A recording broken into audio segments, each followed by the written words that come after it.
You ever notice how a guy can be so into you at first? Texting constantly, making plans, saying all the right things, and then suddenly he pulls back. Cold, distant, almost like someone flipped a switch. You're left wondering, did I say something wrong? Did I come on too strong? Was I not enough? Here's the truth that nobody tells you. It's not what you did that pushed him away. It's what you didn't know how to do. And I'm not talking about playing games or pretending to be someone you're not. I'm talking about something deep, something that speaks directly to the part of his brain that controls emotional attachment. The part that makes him crave you even when you're not around. Most women are giving men what they think men want, when what actually creates real lasting obsession is the opposite of what you've been taught. Today I'm going to reveal something that not even most dating coaches talk about, because they either don't know it or they're too afraid to admit it. Breaks every rule out there. This is a psychological shift. It's subtle, but once you understand it, you become the woman he thinks about every day, even when he's surrounded by other options. So if you're tired of being the almost the what if or the one he used to like, stick around, because what you're about to learn isn't just advice, it's the key to becoming unforgettable. Let's dive in. Most people think attraction is about looks, charm, or confidence. But what if I told you that none of those things are the true reason someone becomes deeply attracted to you? Attraction isn't just about what's seen, it's about what's felt. And here's the unexpected truth. What really makes someone addicted to you is not how perfect you are. It's how you make them feel about themselves when they're around you. That's the part no one talks about. It's not your smile or your outfit or how witty your texts are. It's whether or not you reflect something back to him that he craves, maybe even more than love. What he really wants is a feeling of being seen, of being respected, of being chosen, not by someone who's desperate to have him, but by someone who's desirable enough to have anyone and yet chooses him. Most women fall into a trap early on. They think the way to keep a man's interest is by showing how available, supportive, and loyal they are. And while those are beautiful traits, they don't spark obsession. They spark comfort. And comfort doesn't make someone chase you. It makes them relax. It makes them feel safe. But it doesn't ignite that intense fire that makes them need to be around you. The unexpected truth is, men don't fall for the woman who gives them the most. They fall for the woman who gives them a unique emotional experience they can't find anywhere else. So how do you create that emotional experience? It starts with having standards, boundaries, not just any boundaries, but ones you actually live by. Because when you embody that, it tells him this woman knows her worth. And here's the plot twist. That's what makes a man's attraction go from surface level to soul deep. When he realizes that he can't just slide into your life and take without giving, when he feels that to keep you, he has to show up as his best self. That's when the game changes. It's not about being cold or playing hard to get. It's about being real enough, confident enough, and secure enough to know that your value doesn't come from his attention. It comes from within you. And when you live that truth, he feels that he doesn't just want to win you. He wants to deserve you. That shift from pick me to prove you're worthy of me, that's what lights up the part of his mind that keeps replaying your name at 2 a.m. That's what makes him think she's different. Yeah, I can't lose her. So forget the old rules. Stop thinking attraction is about how much you can give. Start thinking about how much you reflect back to him, about himself, about you, and about what kind of woman he'd be a fool to lose. And that's where real lasting attraction begins. Most people think attraction is built through effort, trying harder, doing more, saying all the right things. But the truth is, real lasting attraction is sparked through something far more subtle. Something I call the emotional hook. The emotional hook is the invisible thread that pulls someone toward you, not just once, but over and over. It's what makes someone think about you in the middle of the day without knowing why. It's what keeps you stuck in their mind when they're surrounded by distractions. And here's the twist. It doesn't come from being perfect. It comes from being unpredictably real. See, most relationships fizzle out because the emotional dynamic becomes flat, predictable, safe. And while safety is great for long-term stability, it doesn't ignite passion. Passion is born from contrast, from curiosity, from the feeling that someone sees you, but you haven't quite figured them out yet. That's what the emotional hook does. It creates contrast in your energy. You're warm, but you're not needy. You're open, but you have boundaries. You're kind, but you challenge him. And that mix, it's magnetic. Imagine you get a message that says, "You looked amazing last night." A typical response might be, "Thank you. Oh, you're sweet." But if you want to create an emotional hook, you flip the script just a little. "Careful, keep talking like that, and I might think you're trouble." Suddenly, it's not just a compliment exchange. It's a moment, a spark. You've added a little tension, a little play, and that creates depth. He's no longer just complimenting you. Now he's engaged. The hook isn't just about flirting though. It shows up in deeper ways too, like when you express something vulnerable in a confident way. Instead of saying, "I get anxious when people pull away," you say, "In the past, I stayed too long in situations where someone wasn't consistent. Now, I really value steady energy over big promises." What you've just done is let someone in without needing them to fix or validate you. That's powerful because you've shown strength in vulnerability. And that makes someone lean in emotionally, not just physically. The emotional hook is all about creating moments that feel real, not scripted, not overthought, but emotionally intelligent.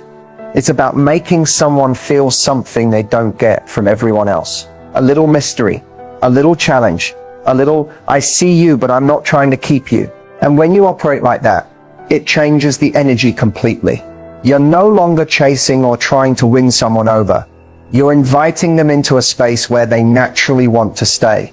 Not because you begged, not because you convinced, but because they feel alive when they're around you. That's the energy that gets remembered. That's the energy that gets missed. Because the truth is, people don't fall in love with perfection. They fall in love with experience, with the way you make them feel, and how being around you reflects something powerful back to them. When you become a source of that kind of energy, they don't just want to be near you. They feel like they need to be. That's the emotional hook. And once it's in place, it's almost impossible to forget you. There's a moment in every dating dynamic where one person silently asks themselves, "Is this someone I'm considering?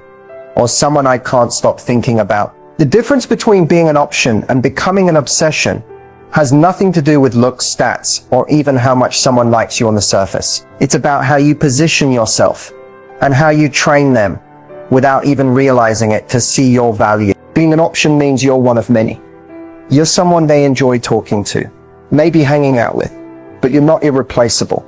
And that usually happens because you've been too available, too understanding, or too eager to please. When you're too easy to access, they stop wondering about you. When there's no mystery, no challenge, no depth, they don't feel that emotional tension that drives obsession. Obsession thrives in the space between what they know and what they want to know. So how do you shift out of the option box and become unforgettable? It starts with energy.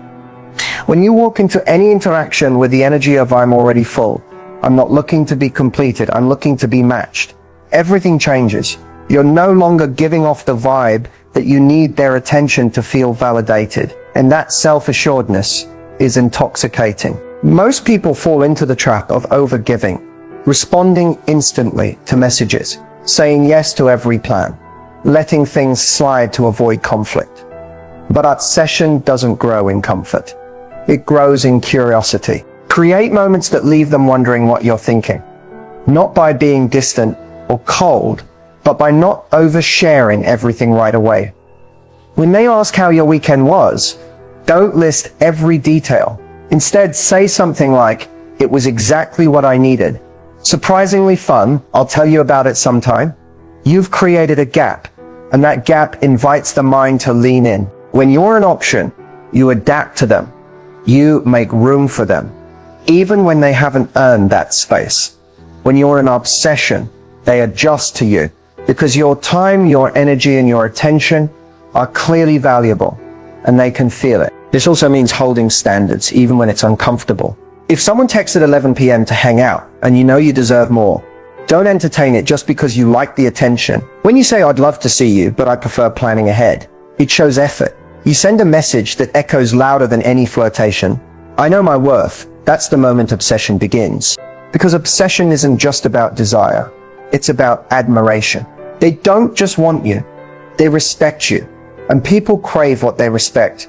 So much of becoming an obsession is about how you carry yourself when no one's watching. It's in the way you speak about yourself, the way you move, the way you protect your peace. You're not trying to prove your value. You're assuming it. And when someone feels that, they lean in deeper, they try harder, they begin to wonder, does she like me as much as I like her? That's the shift. When you become the one who isn't chasing, but is still magnetic. The one who gives, but only to those who give back. The one who flirts, but doesn't beg for attention. That's when they stop thinking about options and start realizing you're the one they can't stop thinking about. Not because you begged for it, but because you made them earn it. There are certain moments in a connection where the right words don't just land. They linger. They echo. They plant a seed of desire that keeps growing long after the conversation ends. And the most powerful part, these words don't need to be dramatic, poetic, or complicated. They just need spark, one thing, emotional imagination. Desire isn't purely physical, it's deeply psychological. And often, it's not what you say that ignites someone's interest, but how what you say makes them feel about what could happen next. The secret phrase that sparks this kind of desire doesn't look flashy.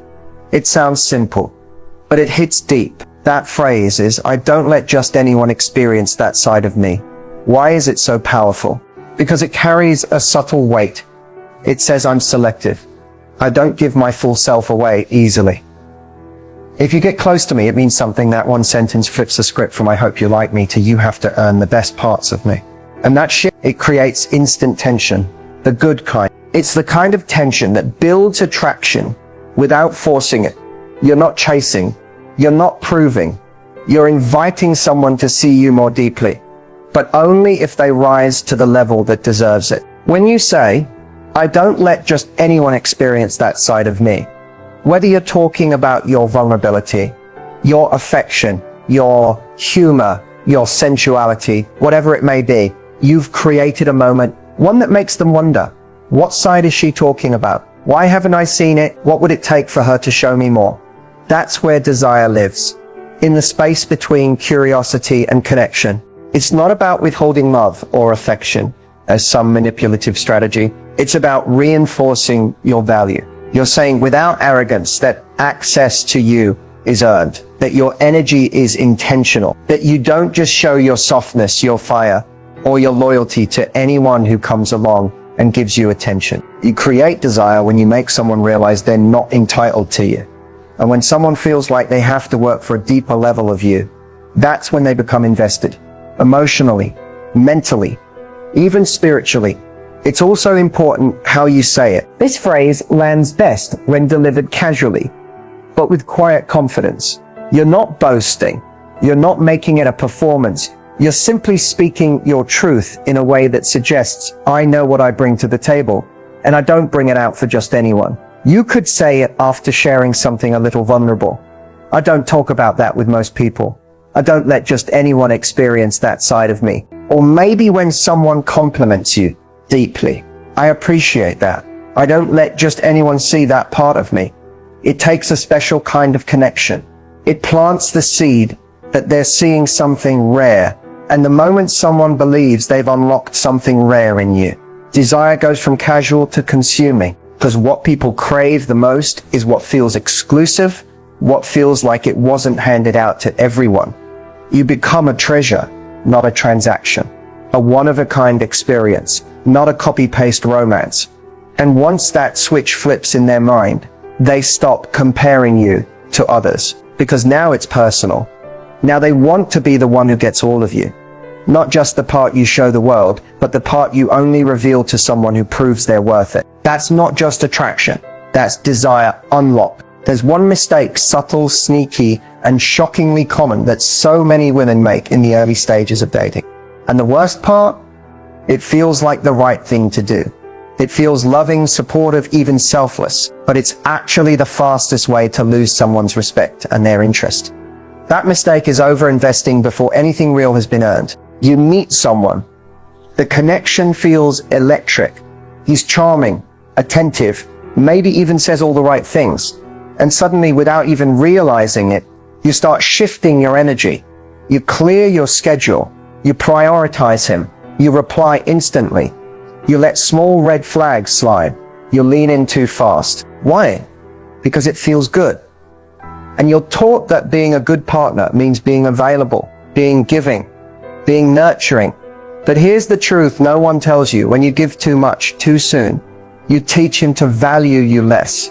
It's not because he's cruel or manipulative. It's human nature. People are wired to chase what they value and to value what they've earned. If someone doesn't have to work to win your time, attention, or intimacy, they won't truly appreciate it.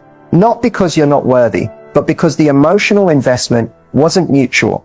This is where so many women fall into the trap. You start showing up like a girlfriend, hoping he'll start showing up like a boyfriend. But what actually happens? He relaxes, the tension disappears, the mystery fades, and the emotional chemistry fizzles out because there's no balance. He didn't get a chance to step up, to pursue, to wonder, to earn your affection in a way that makes him feel proud to have you. Here's what's powerful. Desire isn't built on effort alone. It's built on reciprocity. You match energy, not overextend it. You stay open, but not available 24/7.